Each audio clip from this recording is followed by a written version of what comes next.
Bueno, pues la siguiente intervención es por parte de la doctora María Ángeles Requena Fernández, que es pediatra en el servicio de pediatría de EGIN en Albacete y es autora del estudio sobre el conocimiento de enfermedades raras respiratorias entre pediatras y estudiantes de medicina, derivado de su tesis doctoral, que fue dirigida por los doctores Amparo Escribano y Francisco Dasí. Quizás después tengamos tiempo de comentarlo. Pues, en primer lugar, he querido comenzar con esta frase que me parece que se ajusta muy bien a lo que ocurre con las enfermedades raras, y es que no se diagnostica lo que no se conoce o aquello en lo que no se piensa, que casi siempre es por conocerse poco, y se diagnostica con dificultad aquello que se ha visto en contadas ocasiones. Esto pasa con las enfermedades raras en general y en concreto con el déficit de alfa-1 antitripsina.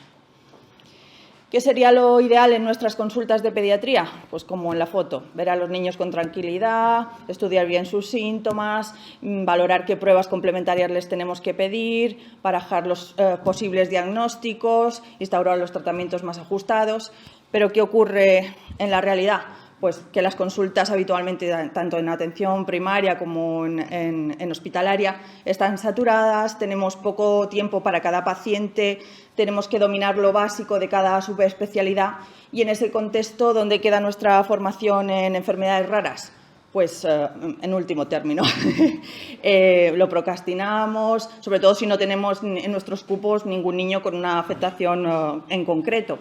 Y en muchos casos la formación queda en nada. Y luego está lo que yo llamo la importancia de lo importante. Cuando hice la tesis sobre alfa-1 me planteé, ¿qué sabía yo en la Facultad de Medicina? Yo estudié en Murcia. ¿Qué sabía yo sobre alfa-1 en aquel momento? Pues revisando mis apuntes de pediatría, que eran varios archivadores de este tipo, lo que encontré sobre déficit de alfa-1 antitripsina fue lo que mi profesor de anatomía llamaba un black hole, un agujero negro, el cero absoluto. Cuando me preparé el MIR en la academia donde estudié, lo que encontré sobre déficit de alfa-1 antitripsina fueron estas 4 líneas esquemáticas. Por lo menos ya empezaba a sonar que había afectación hepática y que había afectación respiratoria, pero muy escueto. Al preparar las oposiciones, en los tratados que manejamos habitualmente, el déficit de alfa-1 antitripsina se resumía en ese pequeño párrafo.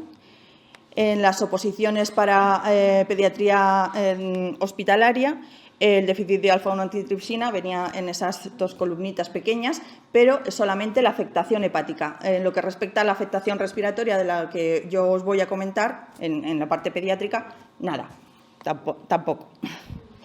Y, sin embargo, revisando mi libretita durante mi formación como residente de pediatría en el Hospital Clínico de Valencia, la verdad es que me sorprendió descubrir que señalé el déficit de alfa-1 antitripsina a la misma altura que patologías tan prevalentes como el asma o la hiperreactividad bronquial en general.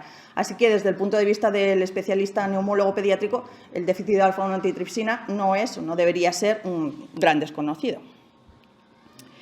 Para centrar un poquito el tema, aunque esto ya lo sabéis vosotros, pero decir qué es el déficit de alfa-1 antitripsina. Es decir, que no es una enfermedad en concreto, sino una condición genética que se hereda de padres a hijos y que conlleva unos niveles reducidos de alfa-1 antitripsina. ¿Y qué es la alfa-1 antitripsina? Pues es una proteína que se sintetiza fundamentalmente en el hígado y que tiene como órgano diana el pulmón.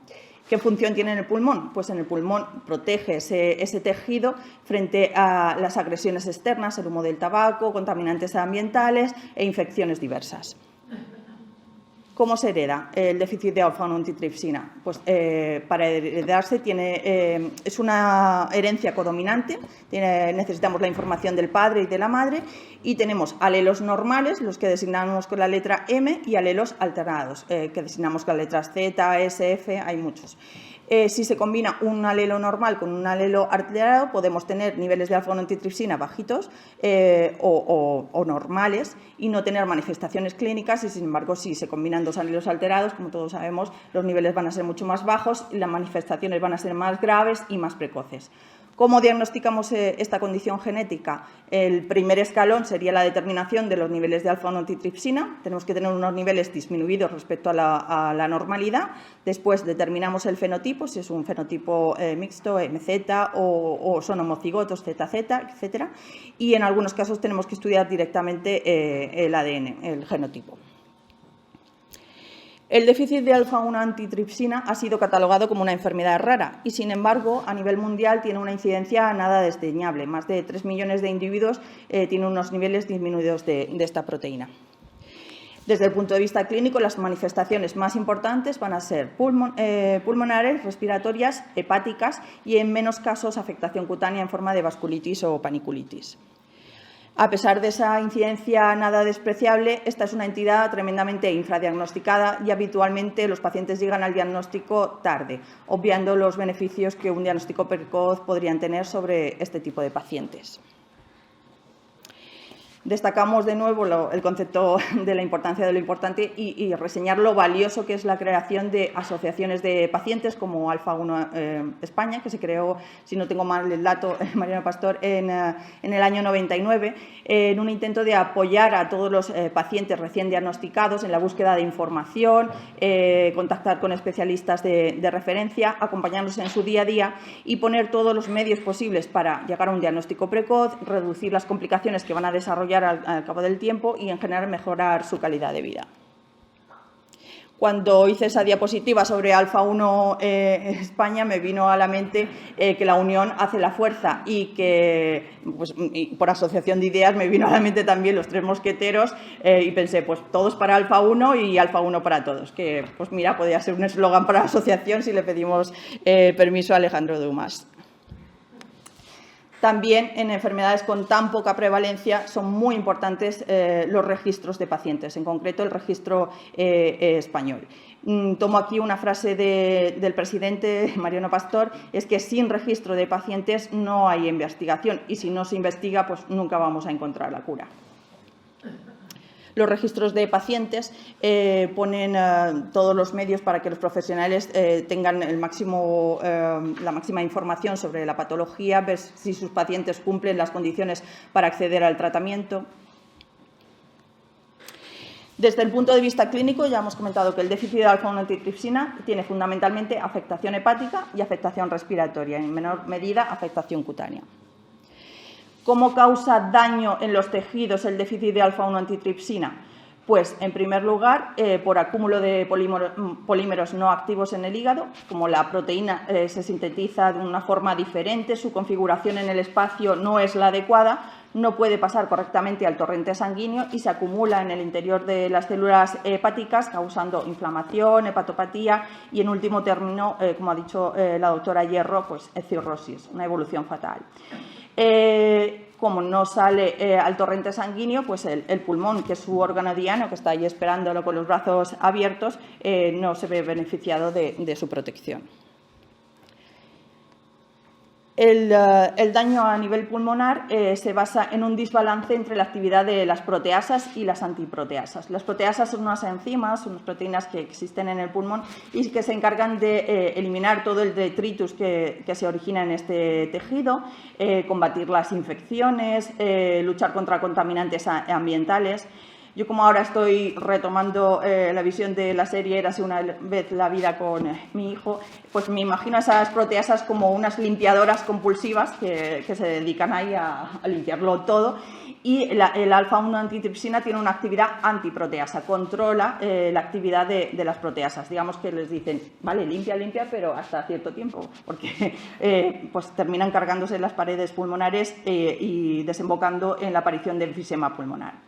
Otro de los mecanismos por el que el déficit de alfa-1-antitripsina causa daño a nivel pulmonar es por estrés oxidativo. Estos pacientes van a tener una elevación de biomarcadores de estrés oxidativo y por eso las terapias antioxidantes, de las que luego nos va a hablar el doctor Dassy, suponen un nuevo arsenal terapéutico en el tratamiento.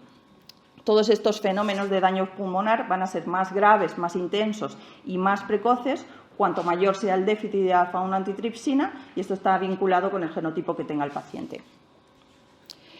Desde el punto de vista clínico, las manifestaciones más frecuentes en los individuos homocigotos son las respiratorias, causadas, como hemos dicho, por las bajas concentraciones de alfa-1 en el pulmón y la falta de su efecto protector. Pero estos síntomas, los síntomas debidos a la destrucción del parénquima pulmonar y la aparición de enfisema, solo van a aparecer en la edad adulta, no en los niños.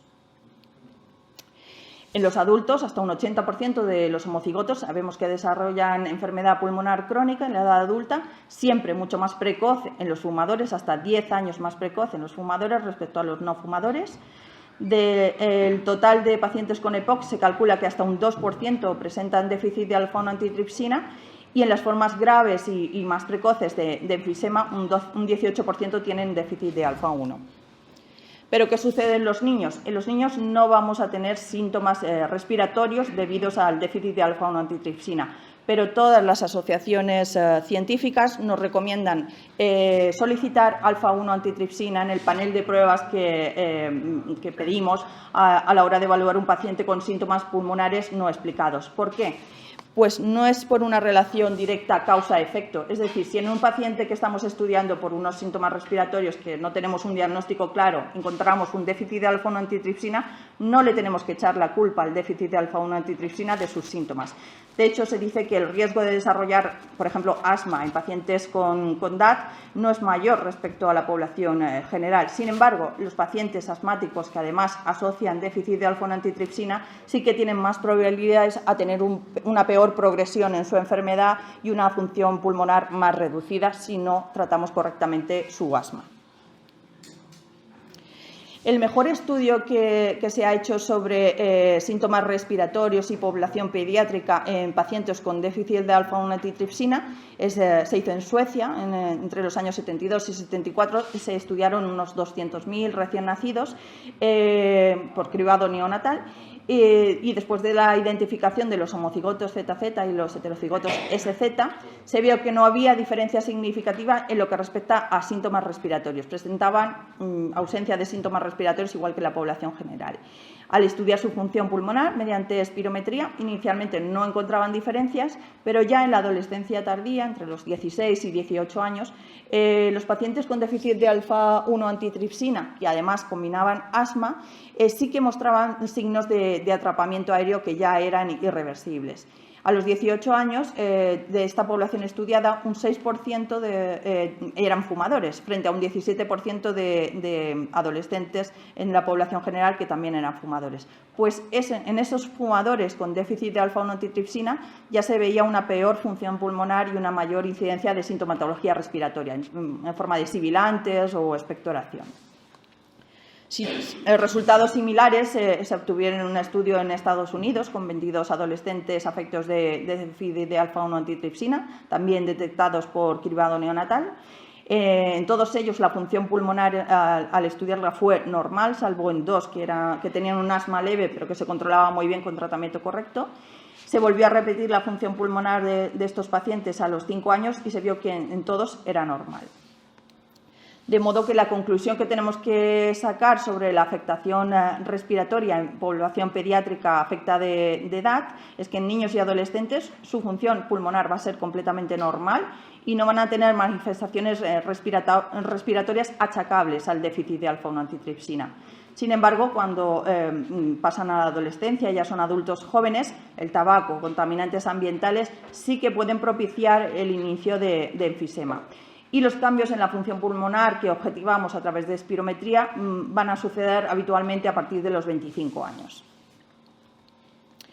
¿Qué tenemos que hacer cuando diagnosticamos un niño con déficit de alfa-1 antitripsina? Pues derivarlo a las consultas de neumo y gastropediátrica y en concreto en la consulta de neumopediátrico someterlo a una revisión anual, estudiar su función pulmonar a través de espirometría, valorar si en algún punto tenemos que hacer algún estudio radiológico y en lo que respecta al tratamiento, el tratamiento sustitutivo es a partir de los 18 años, con lo cual no entra dentro del campo pediátrico, pero sí que tenemos que recomendar vacunación de la gripe a nivel anual, ahora del COVID también a partir de 5 años y antinemococo. tratar agresivamente, tratar correctamente a los pacientes con DAT que combinan asma u otra infección respiratoria. Y en lo que tenemos que tener mucho énfasis son en las conductas preventivas. ¿Qué conductas preventivas? Pues recomendar una dieta variada y equilibrada, evitar tanto el sobrepeso, la obesidad como la desnutrición. Pues como decía Aristóteles, la virtud está en el término medio, esto para la población en general, pero mucho más en los afectos por DAT. Recomendar la alimentación rica en antioxidantes, la práctica de ejercicio físico regular y moderado, porque esto va a mejorar su función pulmonar, y desaconsejar y evitar en la medida de posible el alcohol y sobre todo el tabaco. Bueno, yo soy muy enérgica con la recomendación de evitar el tabaco porque la verdad es que no le encuentro ningún beneficio en la población general y si ya sabemos que en un paciente con déficit de alfa-1 antitripsina va a empeorar la progresión de su enfermedad, va a hacer que los síntomas aparezcan mucho antes, pues es de cajón decir no rotundo al tabaco. Volvemos a una de las diapositivas del principio para recordar el concepto de que esta es una enfermedad tremendamente infradiagnosticada y que habitualmente llegamos al diagnóstico en fases tardías de la enfermedad. Y cabría preguntarse ante esto si es la falta de conocimiento de los profesionales sanitarios lo que motiva este retraso en el diagnóstico.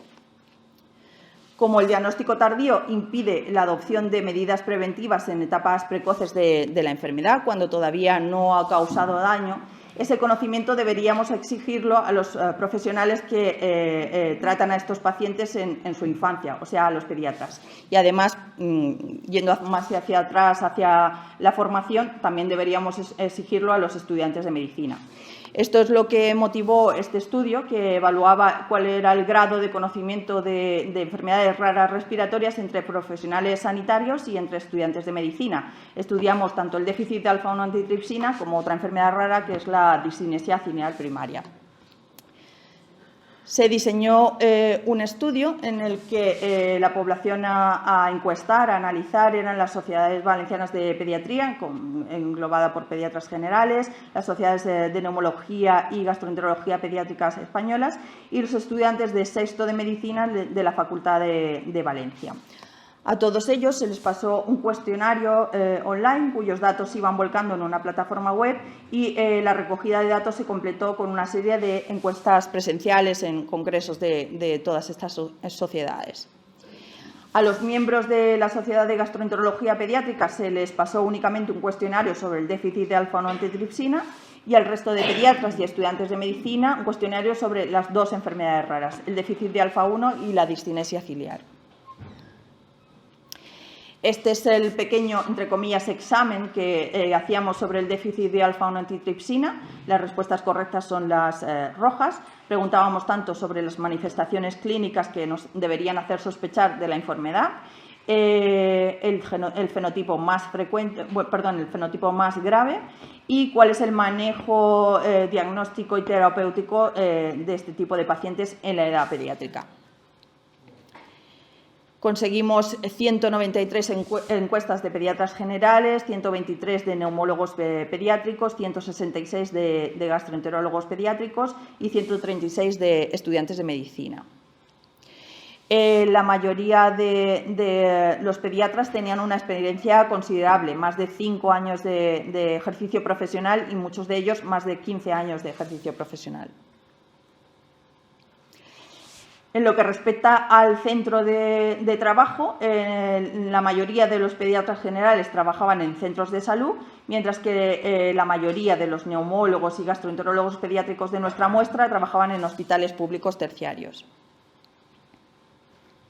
Cuando les preguntábamos si tenían o habían tenido en su cupo de pacientes niños con déficit de alfa-1 antitripsina, en la mitad de los casos nos decían que sí habían atendido a niños con déficit de alfa-1 antitripsina y siendo esta una enfermedad rara, habría que preguntarse si estaban confundiéndolo con otra cosa.